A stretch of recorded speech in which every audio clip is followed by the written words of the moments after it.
personne à peu près sérieuse ne peut que faire le constat que, évidemment, il faut une décroissance matérielle, il faut une décroissance des flux énergétiques, il faut une décroissance des pratiques de consommation.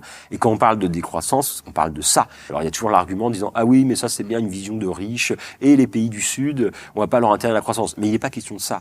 Ceux qui parlent de décroissance parlent des pays du centre industriel, capitaliste et consumériste, et ce qu'ils veulent faire décroître, c'est les fruits de matière de ces systèmes économiques.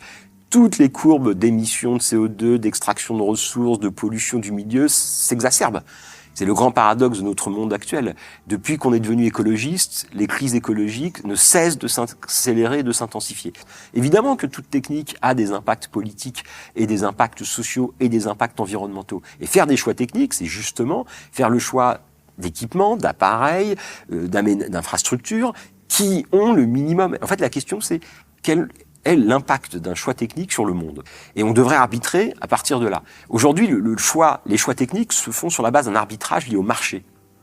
C'est ce qui permettra le taux de profit le plus important pour un certain nombre d'acteurs économiques. En fait, l'IA, c'est pas de l'intelligence, c'est des probabilités et c'est la capacité de recracher ce qui a été absorbé sur l'intégralité de ce qui est produit dans le monde par tous les contenus qui sont mis en ligne, etc.